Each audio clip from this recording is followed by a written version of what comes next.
There has never been a better time than now to come join the Bellisio Foods team. Bellisio has a new contract in place with plenty of awesome perks for their employees. From increased wages, access to the free health clinic, vacation after 6 months, and much more, Bellisio Foods is committed to putting their employees first. For more information or to apply, visit BellisioFoods.com/careers. Take advantage of these great new employee benefits and join the Bellisio team today. Visit BellisioFoods.com/careers to learn more. Comedy returns to Parks Edge Event Center just in time for Valentine's Day. Grab a loved one, your friends, and your family, and enjoy a night of food, drinks, and laughs with Karen Jaffe and Andy Frampton.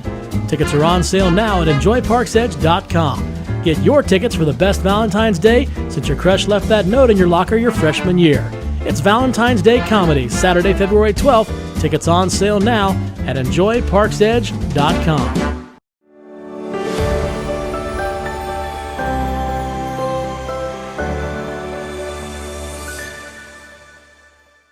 Well, good morning, everyone. Good morning. We're here. Yeah, we are here. Welcome to the morning show. Jennifer is still on vacation. So you've got James and Pete one more time. How are you doing today, Pete? Okay. Are we implying that Jennifer's in a better place? I mean, I haven't heard a warmer place, maybe. I haven't heard any updates, but I suspect that she's probably in a better place. All right. Okay. Well, that's the idea when you get away, right? Yeah, I think so. Good for her. Good for her. So what's going on, Pete? All right. Well, we do have some news to piggyback on all the things we talked about yesterday. Of course, we mentioned the latest report from the Jackson County Health Department on the COVID cases, and it was kind of a mixed bag, if you remember. Some of the case numbers were down a little bit, but still very high, though. So it's how, is the glass half full or half empty? Remember, we had 834 new COVID-19 cases in the 2-week period from January 17th to 30th. This is in Jackson County now. But that figure, 834 over 2 weeks, actually represents a improvement over the 532 cases in 1 week between January 10 and January 16. So the number of cases, the rate of the number of new cases going down based on those two reports. However, we did have 8 related COVID-19 deaths in that last 2-week period that we talked about, James. So we didn't hear about Vinton County then, but now we can talk about Vinton County. And for all the sad numbers that I've thrown at the TV audience over more than 2 years now, I am glad to report some positive numbers from Vinton County, very positive numbers, as a matter of fact. The cases in Vinton County, based on the numbers released yesterday by the Vinton County Health Department, they have dropped by nearly half. So very, very positive. Wow. These precise numbers I'm going to give you right now. In the Monday, February 7 report, this was what they posted. They had both the new and active COVID-19 cases were substantially down from the previous week. 116 new cases reported in Vinton County. Remember, Vinton County, about 1/3 the population of Jackson County. 116 new cases from January 27 through February 2, 75 active cases. Now, that sounds a little confusing. What's a new case? What's an active case? My presumption is the new cases are the cases that are confirmed in that period. The active cases are the ones that the health department is aware are still cases. Right. They may have started, in a different week's period. So it's not always the same. But in this case, both the number of active and new cases down in Vinton County.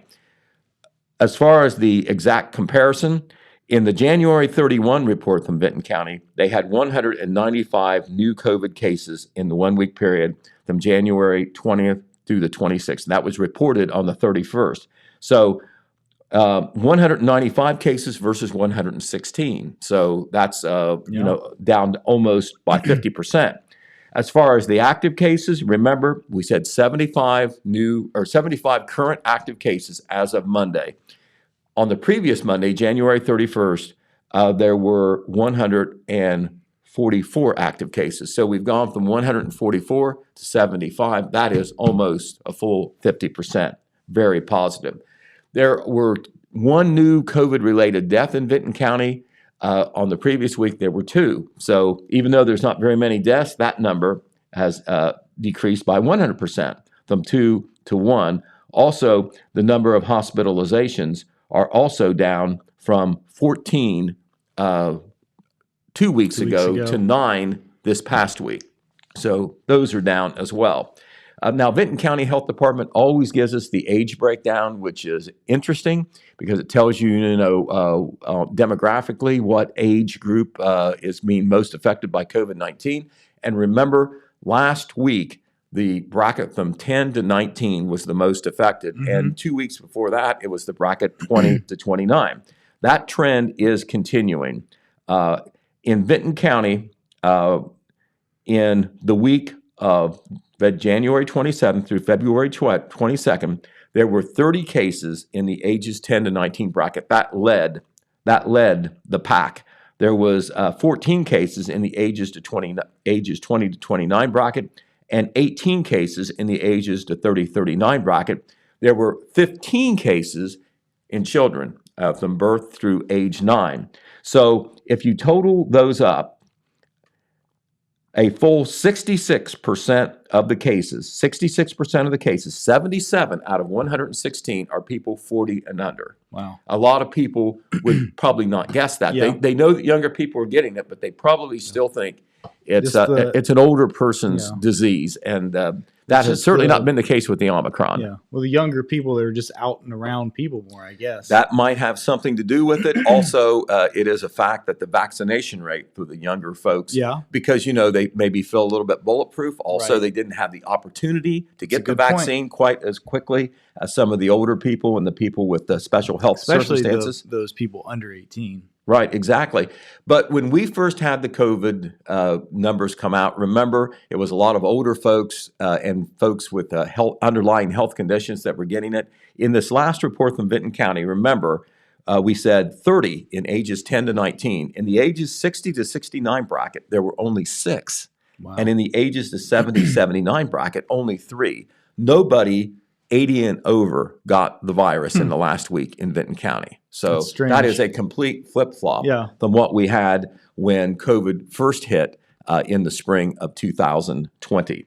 As far as the grand totals, I gave them to you yesterday through Jackson County, so let me give you 2 through Vinton County. They have now had 2,078 confirmed cases. This is in a county of 13,000. So you're talking about 16% of the population there in Vinton County has had COVID at least once. 728 probable cases. And all this goes back to April 25th, 2020, when the first 2 cases were reported. Vinton County, the last county. Vinton County had the bragging rights of being the last county to be COVID-free, and of course that ended. As far as the death count goes, with the death that was reported last week, the virus-related death, the death toll in Vinton County is now 52.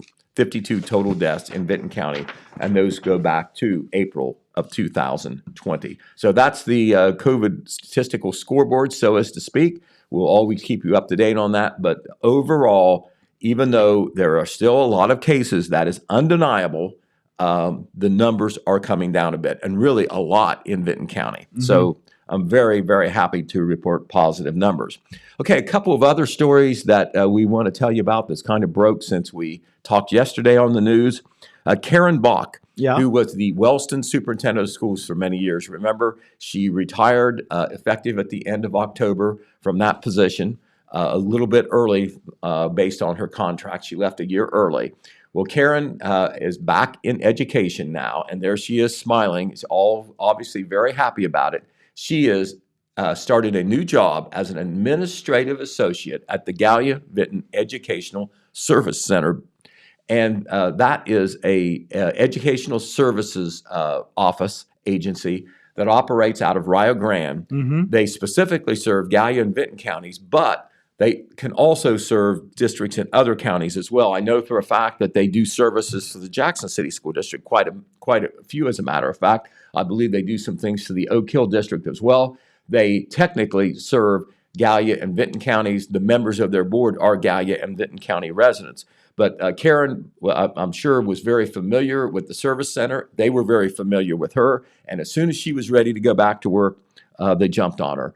She has a ton of experience in education. Obviously, James goes back to when she began her 38-year career. That was actually in the Vinton County local schools. She also worked in the Alexander local schools, and then, of course, most recently in the Wellston City schools, and since 2010 as the superintendent until, as we said, she retired from education, or at least at that time she retired from that position. Right. It was a retirement.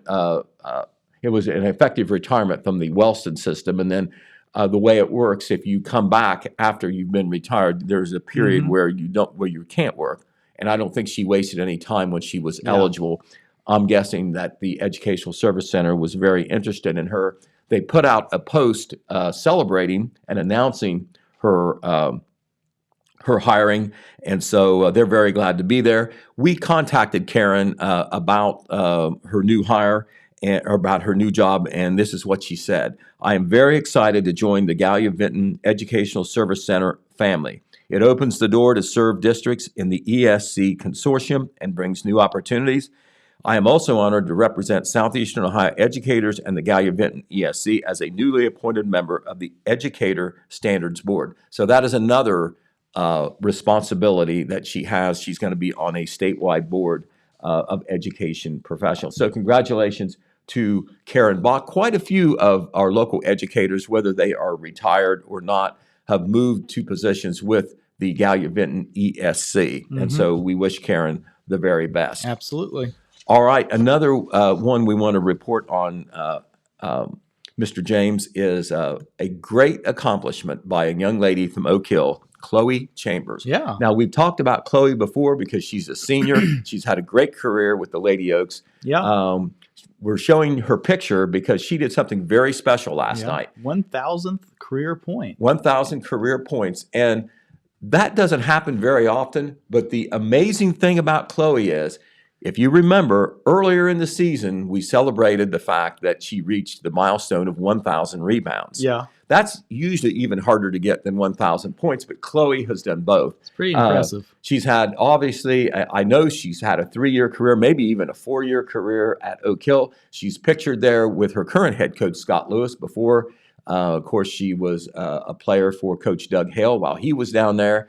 And Chloe, just an outstanding young lady, also does well in school academically. And she's very happy. They stopped the game and they gave her the game ball and they acknowledged her. They acknowledged her accomplishment. I know that the game report and, of course, the part of the story about her achieving the 1,000 points will be covered by sports editor Todd Compton's story that will be in our Wednesday edition of the Telegram. I don't suppose you have what her average points per game were. Well, as I do not, but I do have this. Okay. I do have two other things that are important, James. Okay. They won the game last night. That makes is it important. That makes it sweet. Yeah. 51-49 over Scioto Northwest. But in the game, she had 17 points, 8 rebounds, 1 steal, and 4 blocks. So a great all-around performance. I will try to find that out for you about her average rebounding and whatever. But with 1,000 rebounds, I am guessing that it wasn't unusual for her to get 10 rebounds a game. Right. That is a lot. Just think about it. Normally, when a player has a great offensive game, they score 20 or more points.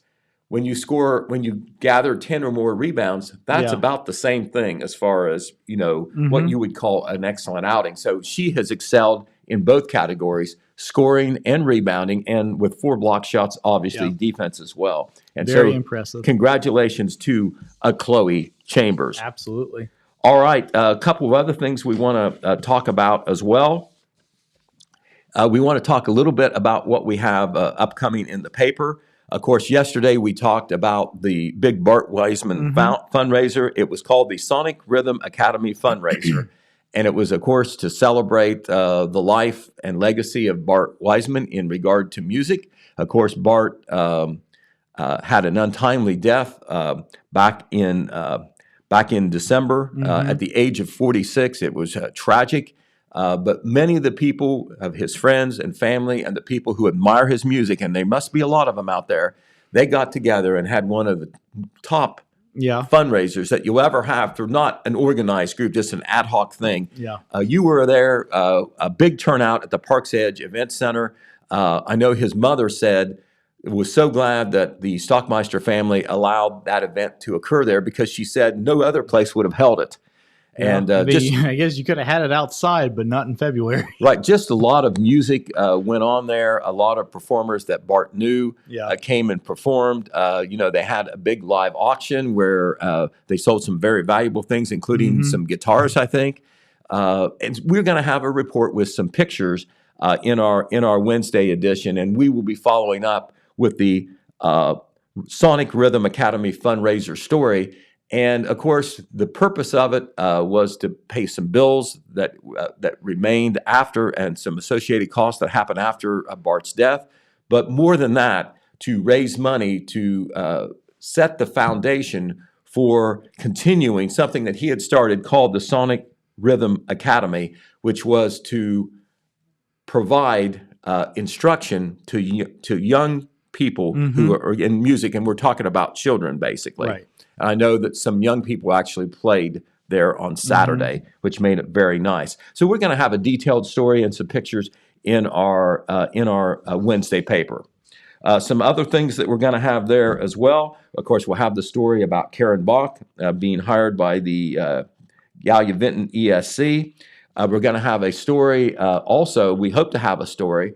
We're hoping that this will happen. It hasn't happened yet, so I have to couch what I'm saying. But there's a very important court hearing taking place in Jackson County Common Pleas Court this morning that involves a sentencing, a plea hearing and a sentence for Rhonda Stahl, a Scioto County woman who had been charged in connection with 2 murders that occurred in the Oak Hill area a couple of years ago.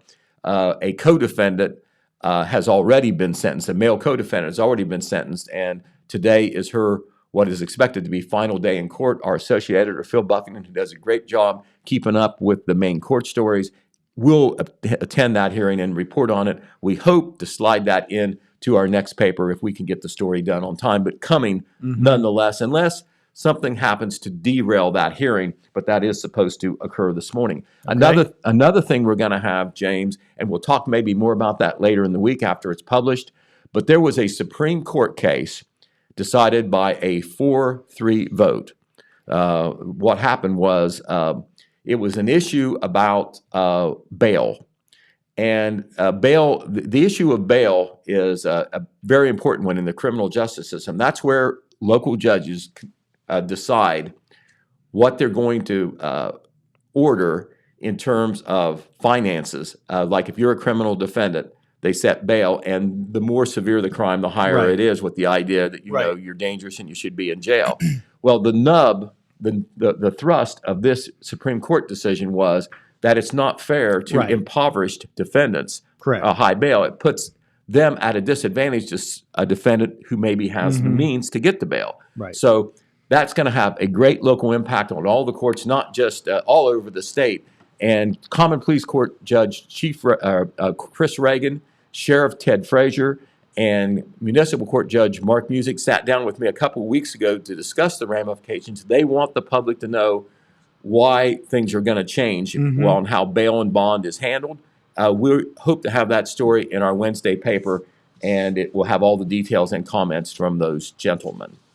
Also, I do want to say that on Saturday, I talked to Don Souders, who was one of the organizers with events that happened at the Wellston Senior Citizen Center. And remember, especially at the senior citizen centers, there hasn't been a lot of group events because of COVID-19. Yep. Well, they're going to have a Valentine's Day dance there Saturday from 1 to 4, and all seniors can come. There's going to be a split the pot raffle. There's going to be entertainment. There's going to be a very nice door prize given away. The price of admission, only $5, is going to include some snacks as well. That's going to be at 407 South New York Avenue in Wellston from 1 to 4. All seniors are invited. Don asked us here at Total Media to get the word out on that. I don't think I'd mentioned that yet earlier, and that is coming up this Saturday. Okay, as far as sports is concerned, we've already mentioned Chloe Chambers, but we do have 3 ball games on tap tonight. Busy night. Boys basketball, Unioto at Jackson, Waverly at Oak Hill, and Alexander at Vinton County. Alexander at Vinton County will be on WYRO, Waverly at Oak Hill on WCJO, and Unioto at Jackson on WKOV. Right. Also, the Jackson City Board of Education will be meeting tonight. Not a sports story, but we want to mention that as well. We'll be there to cover that and see what's the latest with the school board. We also want to tell you that even though it's not going to be broadcast, a very important game tonight, the Jackson Iron Ladies are playing at Chillicothe, and the Jackson Iron Ladies have already clinched a share of the Frontier Athletic Conference title. This is the Frontier Athletic Conference game. Chillicothe is in second place. Chillicothe has a lot to play for. If they beat Jackson, they are co-champions. Right. Jackson doesn't want to share the title. They'd like to have it all for themselves. They don't want to have to cut that trophy in half. Right. They want to win that game and be undisputed champs. That's the goal. So that game, unfortunately, was not going to be broadcast. We hope to have done that on last Saturday, but you know what happened with the weather. Right. And we won't be able to do that game because of previous broadcast obligations. Tomorrow, the Vinton County girls basketball team, and this will not be broadcast either, I don't think anyway, they are playing at Alexander because we don't normally do girls games on the road. And if the Lady Vikings are able to win that game, they will win an undisputed TVC Ohio title. So that's tomorrow. We want to definitely promote that as well. And tomorrow, even though it's a road game and there's no championship on the line, we're going to honor our obligation to broadcast the Jackson at Chillicothe boys basketball game. That also was to have been played last Saturday, but didn't happen because of all the snow. All the weather, but Dan Morrow and I, maybe Dan Dobbins, will be there at Hatton Gymnasium in Chillicothe to broadcast that game tomorrow night. So that's a little summary of where we stand on the news and what has happened and what will happen, James. Very good, Pete. All right, Thank very you. good. You're very welcome. Well, so we mentioned yesterday that Jackson Mayor Randy Evans gave his, what we're calling the State of the City address at the first council meeting of the year. And that was on Monday, January 24th. Correct. And so you talked a little bit about it yesterday, but of course, the council's putting all these videos on YouTube now. You're right. A big improvement. In addition to the local cable channel. Right. And so we have the video of Mayor Evans' State of the City speech, or annual address to council, I think is the technical term. Yeah, he calls it report to council. It's been called in the past the State of the City because it's really parallels, the state of the state and the state of the country, or the State of the Union that is done by presidents every year. Right. And so we have that video. We're going to watch that here in a second. Pete, is there anything you want to say, like add to what Mayor Evans talks about before we get to the video? Well, we talked about it yesterday, and we had two different articles in the paper on it. I cover the city council beat, and I thought he did such a thorough job looking back at what has happened in the first 2 years of his term and looking forward to this year and even beyond that, it was two articles worth, and that's trying to be a little bit concise for newspaper purposes. So this is going to be well worth your time to watch. He spent a lot of time getting this speech ready, and it really gives you a very good summary of where the city has been recently and where he hopes to take it. And, not only did a lot of things change because he was the mayor, the big catalyst for some of these improvements is the passage of the city income tax, which I know in the past has been controversial and not been able to be passed by the voters. But this provided a lot of the income to allow paving and some other projects, and also to restore some of those lost positions that were eliminated due to money in the Jackson Police Department. All right. And he addresses all that. Yeah. Well, okay. Well, we are going to send it back over to the Jackson City Council building from Monday, January 24th. The speech is about 15 minutes long, and we will be right back here when Mayor Evans finishes. All right. Mayor's report, Mayor Evans. Okay, my mayor's report tonight will be my annual report to council as advertised. It's a little long, but I promise it's full of really good, fun stuff. Again this year, I want to remind you guys, as well as myself, that when I campaigned for mayor, there was three things I said. One, I wanted to see my hometown managed more efficiently, more productively, and more professionally. 2, I wanted city utility rates to be more competitive while still providing great service to our citizens. And 3, I wanted to clean up and fix up my hometown. These were my goals. This was my campaign. These are the reasons I ran for mayor. For the rest of this report, and it's long, anytime I say we or us, I want you all to know who I'm talking about. We or us is referring to our entire team of city staff. We're about 80 strong, and I'm just mayor. I rarely make decisions by myself. I rely heavily on my staff when making decisions. Everyone at this table is also part of our team. And the more we all work together, the better Jackson becomes. How do we make our city run more efficiently, more productively, and more professionally?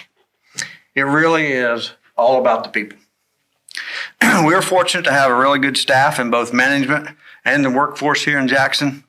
And many of our people are just truly outstanding.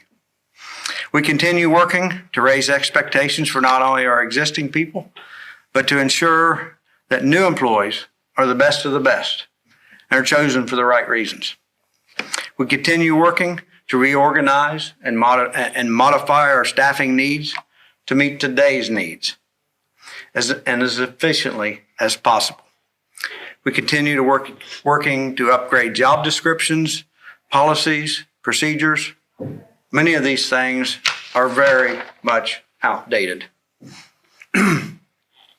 Once again, utility rates were not raised in the city of Jackson in 2021. Applause, please. Obviously, with rising costs and the increased rate of inflation, we won't be able to hold the rates flat forever. But the rate cuts that we've previously made and the lack of new increases has made our city utility rates much more competitive and in line with other area providers.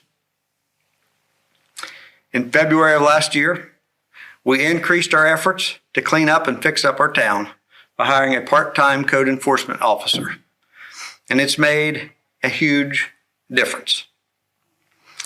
In the last year, code enforcement has dealt with over 240 cases of high weeds and grass, over 100 cases of litter and trash, 57 cases of unsafe buildings, and 10 actual full building demolitions. So halfway through my first term as mayor, these things continue to be my goals for our city, and I'm proud that we're making progress in all these areas. A year ago, in my annual report, I stated, and I made the statement, the city income tax revenue is going to change Jackson, and it already has. Tax provided us over $2 million revenue in 2021. With this revenue, we paved almost 5 miles of 13 different streets, and every penny of that paving was with income tax revenue. We also partnered with ODOT and paved State Route 139 and State Route 93 south of town. The income tax allowed us to budget for $1 million worth of additional infrastructure work for 22, most of which will be street paving and related work. Also, the city and ODOT plan this year to resurface State Route 93 all the way through town, State Route 788, which is Athens Street, and East Broadway Street. Our plan is to repair and repave every street in town. That's about 52 miles of streets, plus the parks, the parking lots, and the access roads. It may take 10 years to get them all. And by that time, it will be time to start over. Without the income tax, these improvements would not have been possible.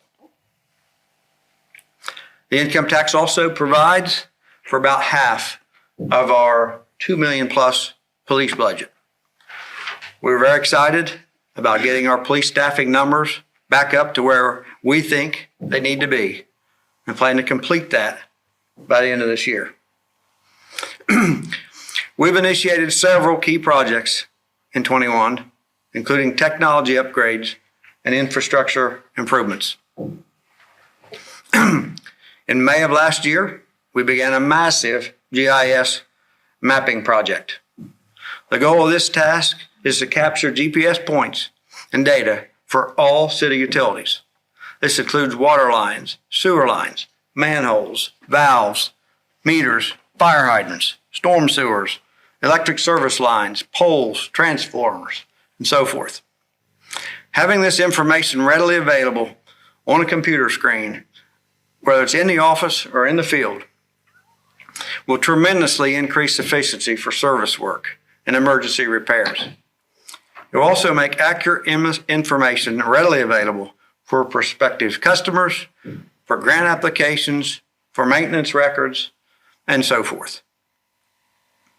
This project is long overdue, and it's taking the city of Jackson into the 21st century in utility mapping and moving away from the old, antiquated, inadequate, or non-existent paper maps. The recent water break on East Broadway Street reinforced the need for these records.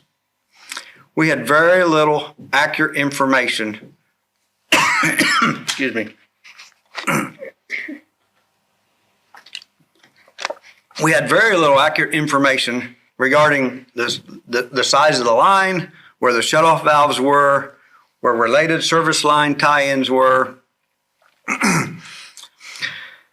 For over 24 hours, we didn't have the knowledge required to shut that 12-inch water main off unless we shut down the entire city water system. In fact, our main source of information that day, during that break, that day, that night, and the next day, I should say, during that break, was what long-time city employees remembered or had been previously told. In addition to these mapping improvements, other areas saw technology upgrades in 21. The Utility Billing Office can now allow online and text viewing and paying of utility bills. Technology upgrades in the Auditor's Office allow for more efficient processes and a trend toward more paperless transactions and records. We've upgraded the equipment in this room, and now we stream these meetings on YouTube at a much higher quality than they could be seen before. Providing reliable and efficient water distribution and wastewater collection service for the community continues to be a top priority for this administration.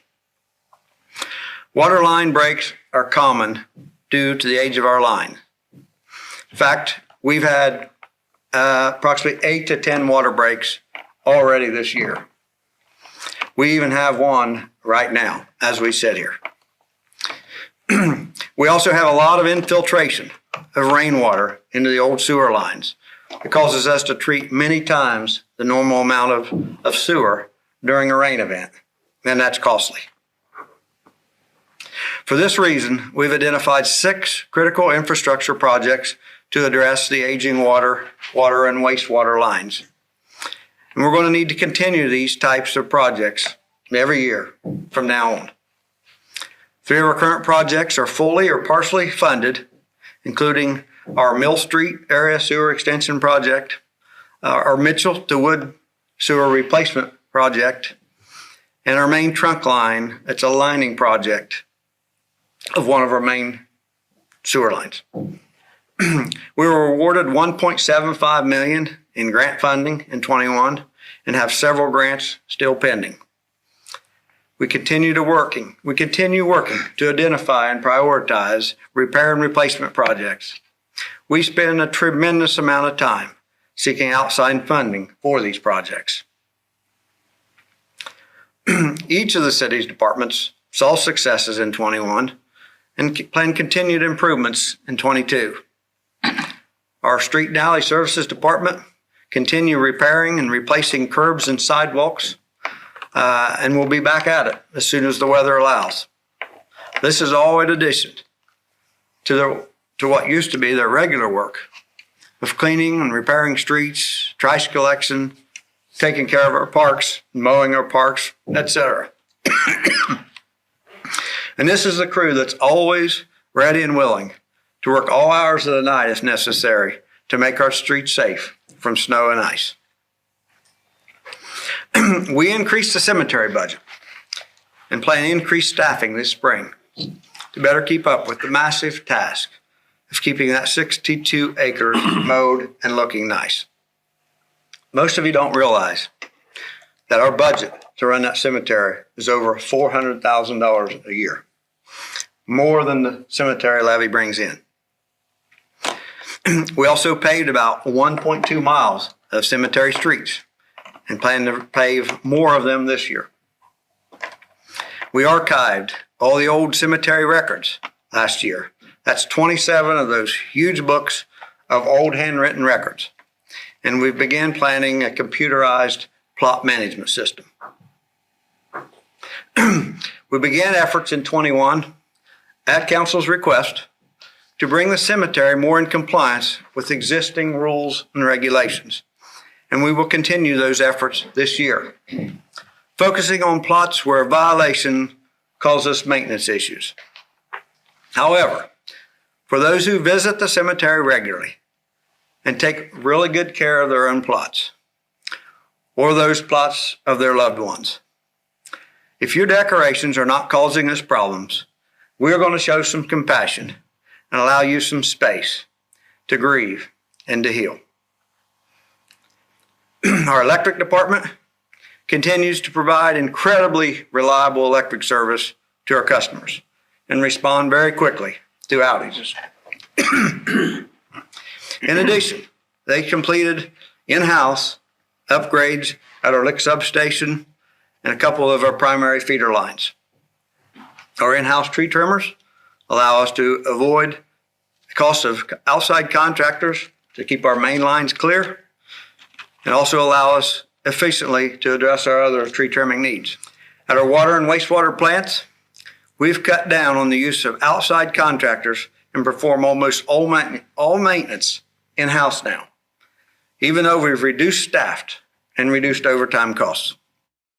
We've updated technology for communications at our 5 water booster stations and at our 16 wastewater lift stations.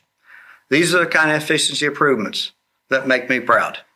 The COVID-19 pandemic continued throughout 21 and caused us some very sad times in the city. Early in February, Rob Norman from our utility office lost his battle with COVID. Rob was that Mr. Nice Guy personality that just made everyone love him. I mean, even when he was there to shut off their utilities. Then on August 9th, Councilman John Peters passed away. John was like a full-time councilman. He did his research. He usually knew what he was talking about. And John worked hard to make sure things were done the way they were supposed to be done. Less than 2 weeks later, on August 18th, we lost our longtime deputy auditor, Wendy Sexton. Wendy pretty much stayed behind the scenes. Brett gets all the photo ops. But Wendy was the heart and soul of our auditor's office. All 3 of these individuals were outstanding in their role with the city, and each of them continue to be sorely missed. 2021 was a busy year in the city of Jackson, and it makes the time fly by. It's hard to believe that I've been your mayor for 2 years already. It has taken me this long to realize that all the people who tried to talk me out of running for mayor were right. No, I'm kidding. I love being your mayor. It's challenging, it's rewarding, and at times it's maddening. 2021 was a good year for the city of Jackson. It takes all of us working together to make it happen. And I thank each of you for your role in making it work. 2022 is going to be even better. Thank you. Thank you.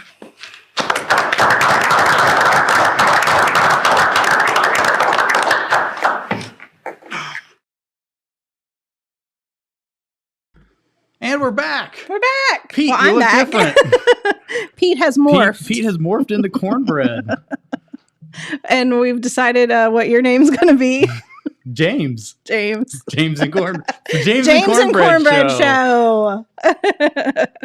In the kitchen with James and Cornbread. James and Cornbread. No, right. yeah, she was trying to pitch beans and cornbread. He went, go for it. It's cute. That's a cute name. Yeah, I guess you're right. It's a good morning show name. Yeah. My parents' names are Judy and Richard. Mm-hmm. And like the big like morning talk show in the UK is Richard and Judy. Well, there you go. Yeah. They're already set up. We'll get them in here once a week. I think so. Well, Randy's getting a lot done for the city. Yeah. It's exciting. Yeah. So good job, Randy. It is interesting to hear like so succinctly like wrap up, like 2 years worth of time like that. Yeah. That, I mean, it goes so fast, but it also, things that happened a year ago or whatever also feels so long ago, like at the same time. Right. So, it's nice to hear it like summed up like that. Yeah. And to summed up and to be like, oh yeah, I forgot that's what our tax money can now go towards and what the income tax is actually working towards. So it's nice to hear. Interesting. Yeah. And of course that is from the City of Jackson's YouTube channel. It's a little bit of a mouthful. The name of the channel is, I think I'm going to say this right, The Council, City of Jackson, Ohio. So it's a little bit of a mouthful, but all of the city council meetings are on that YouTube channel, so you can find them. So you can watch them there. Yep. Nice. And of course, Pete's going to be there and write about it in the newspaper too. Yeah. So just read Pete's. Yep. Yep. Either or. Or binge watch the. Yeah. Nothing to do this it's weekend. It's like just Netflix binge. for city council meetings. Right. There we go. It's the new The Office. It's like that new show that's out on Netflix that has the really with Kristen Bell in it that has the really long name. The woman that sits in the chair and watches the woman that sits in the window and watches the other woman across the street right. or something like that. Yep. Yeah. Yeah. I'll watch that. It's pretty good. Yeah. Is it? Yeah. Halfway through it, you're like, is this supposed to be funny or is this supposed to be serious? Yeah. Like you can't figure out which one, but yeah. I think it's okay to laugh at it. I think it's dark a comedy. dark comedy. Yeah. Yep, for sure. All right. So one thing I brought in, James, that I have not been watching at all, but I woke up this morning wonder how many medals we've gotten in the Olympics so far. Have you been watching any Olympics? I watch a little bit of curling and I watched a little bit of women's ice hockey. And the curling is funny. I mean, it's a funny sport, right? Right. Like they're so serious about it, and there's so much like strategizing and everything. And I was telling Courtney off air, the funniest thing was they had two of the stones landed like so close together, and they couldn't tell which one was closer. Right. And they brought out this like measuring device. It was like as big as this table. To measure the fraction of a millimeter that one stone was closer. Yeah. So that was really funny. And then I watched a little bit of the women's ice hockey. I think it was US versus Sweden. Yeah. In like an opening round game. The US looked pretty good.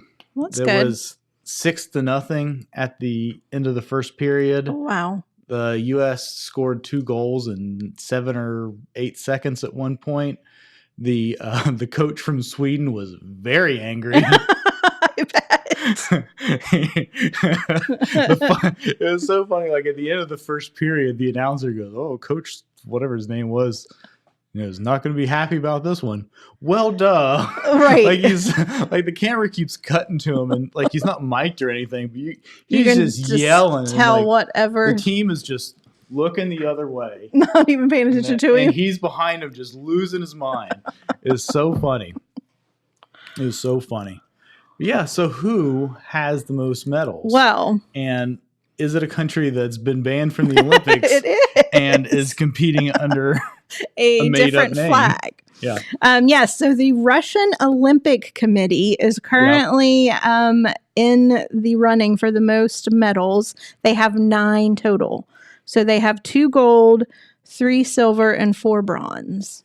And like you said, the Russian Olympic Committee are made up of Russian athletes, but they are not allowed to compete under the Russian flag because of them being banned from international sports. Yeah. So, due to a state-sponsored doping program. While Russia is in the process of just causing more trouble, and it's going to get them banned from more things. Yes. But I guess, like I was thinking about, I guess it's nice for the athletes that are out there that can prove that they were not part of this program and they still are good enough to compete. It does give them an opportunity to at least still compete and everything. So it is not have to pay the price for all the bad The Russian things. doping thing is kind of funny because, like, anybody that watched Rocky IV in 1980, whatever, like 40 years ago, they should have known it was coming. They should have known it was coming. Ivan Drago, that's not natural. That man was on something. Right. So how is the U.S. doing? So the U.S., we have 5. Okay. We don't have any gold yet. What? Right? We have 4 silver and 1 bronze. So we have gotten the silver in alpine skiing. Okay. A team event for figure skating. Okay. I think that was... It doesn't say if it was the women's or not. I didn't look that up. And freestyle skiing. Okay. And snowboarding. So women's snowboarding. Yeah. And then our bronze was in cross-country skiing. Which I feel like cross-country skiing, isn't that where you have to like walk some in your skis too? Like it's not all... Well, I mean, you're on the skis going all all sorts time, of... but right, but you're going all flatter. through all sorts of different terrain. Downhill. Yeah. Yeah. So what's the sport where you ski down the hill while shooting a rifle? I don't know, but I saw that one for like a split second on something.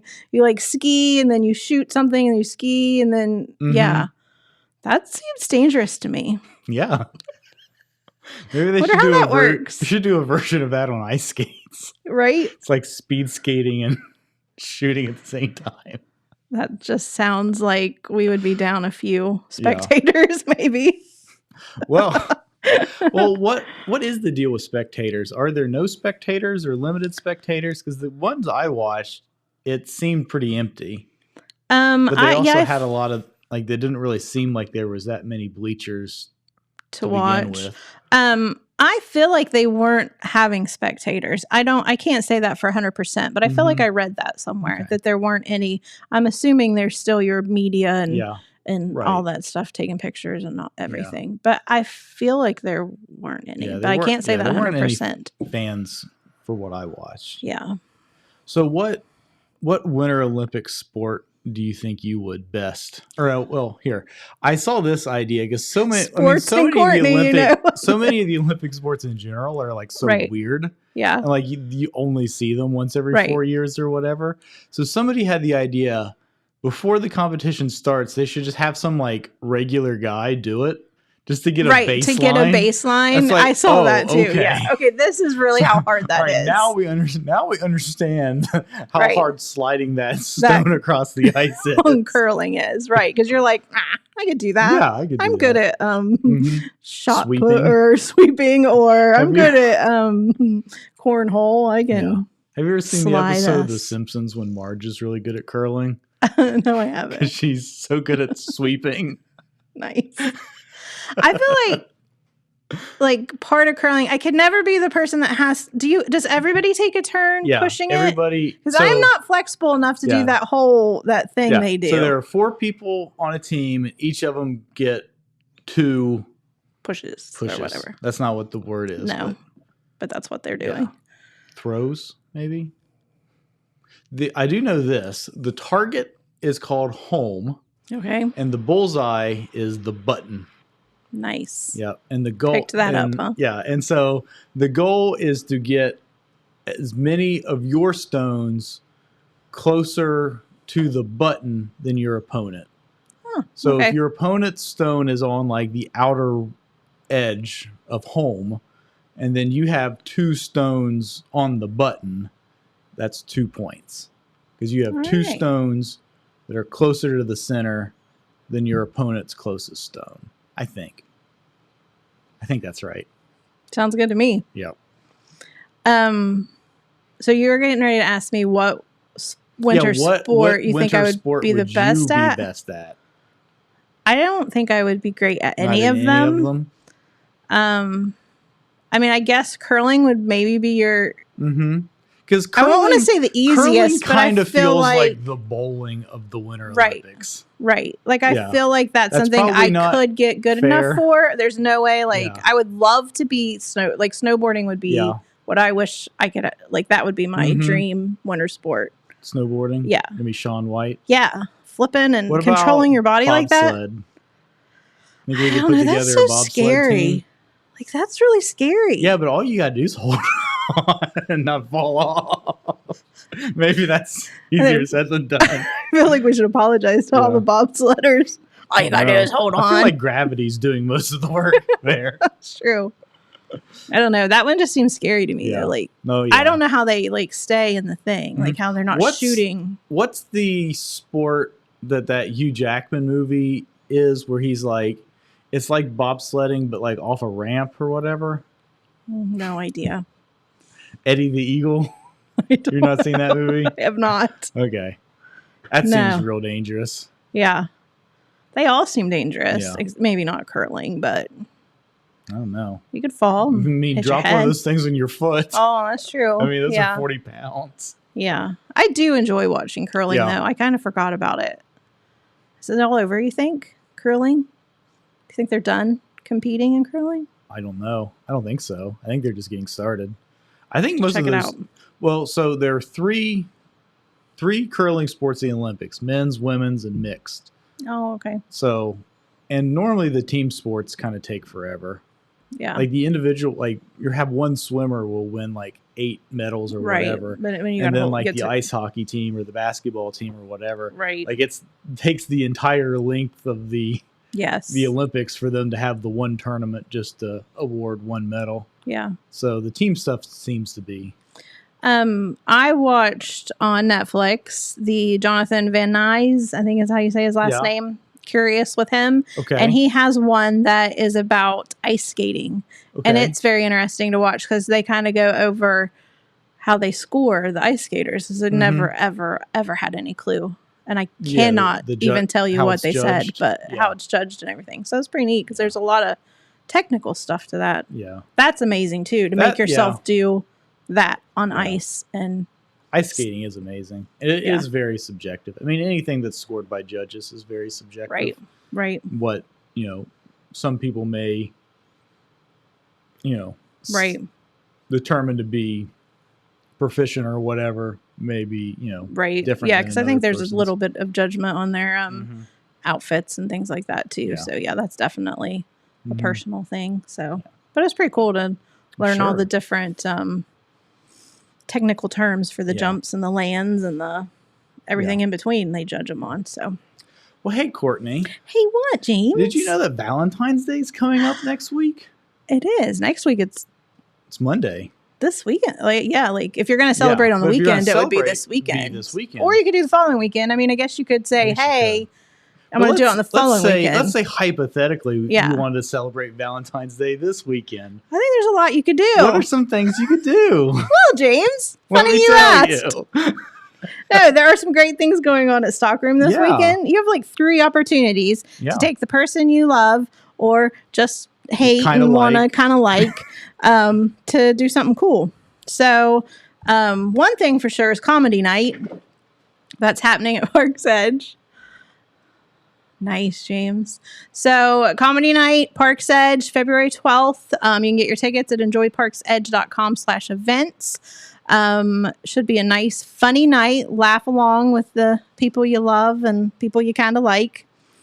And then we have 2 events happening at Stockroom. Friday night, we have Bill Dotson.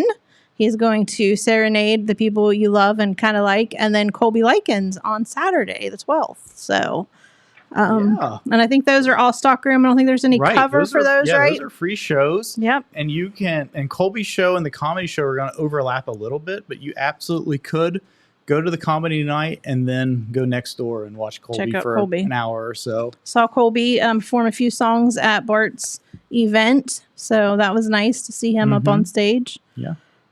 So yeah, you have all sorts of ways to celebrate this weekend. Or if you don't want to take anybody with you and you just want to be alone, but you want to enjoy some music or some laughs, you can go there too. You want to be alone with a large group of strangers. Yeah, sometimes that's all right. But Bill Dotson, that's going to perform at Stockroom on Friday, he has a new single out. It's available on Spotify and all those, platforms like that. Yep. It's called Like a Man Should.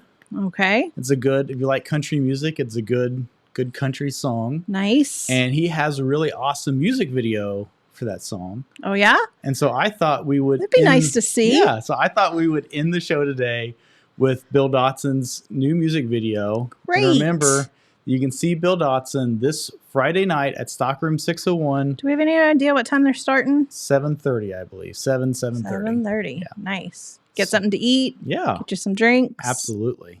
It'll be a good time. Enjoy some tunes. Free show. Yeah. Free show. Come on. Show. What? Nothing's free. Nothing's free. Nothing's free. This show's free. This show's free. This show's free too. This show's also free. Paid for by our lovely advertisers and sponsors. All right. Well, we will end the show with Bill. Perfect. Yeah. That's a good way to end it. Yeah. And we will see everybody tomorrow. We're going to be talking movies with Josh Willett from Tri-City Theater. And I'm guessing he's going to have an announcement about a event that they're going to have in Chillicothe at the Danbury Cinemas next month. Danbury is so nice now. Yeah. All right. So great. If you haven't checked it out, you have to, for sure. All right. Well, here is Bill Dotson, Like a Man Should.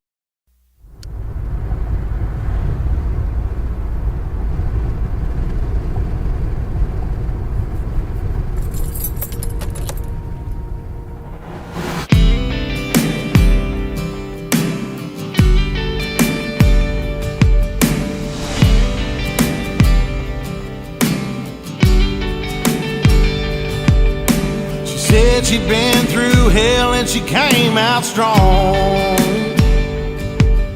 She likes to drink dark whiskey on her own, and she's had a couple guys tell her lies, and she thought they were true. But I still listen like a man ought to do.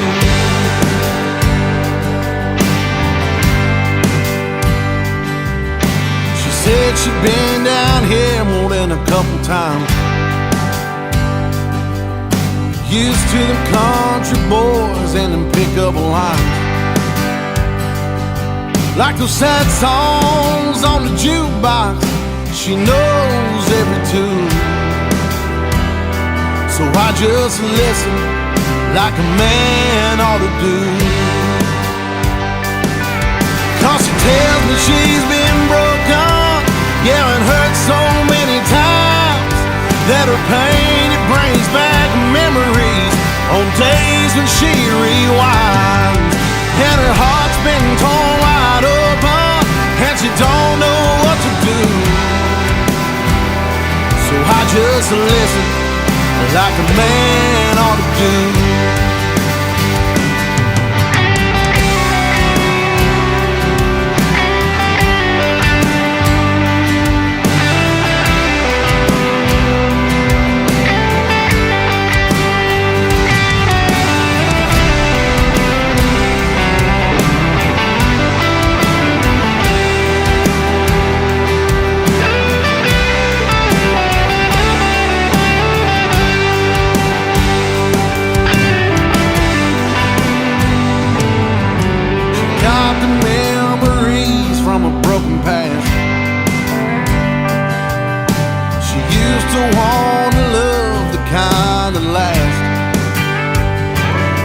She's at a dive bar, drinking PBR, howling at the neon.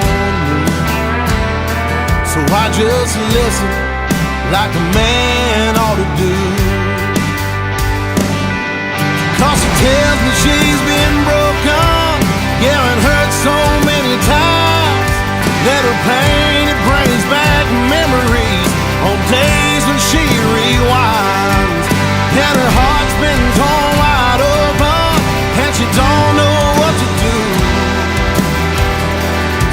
just listen like a man ought to do. She needs a man who understands when things go wrong, that she's not all alone.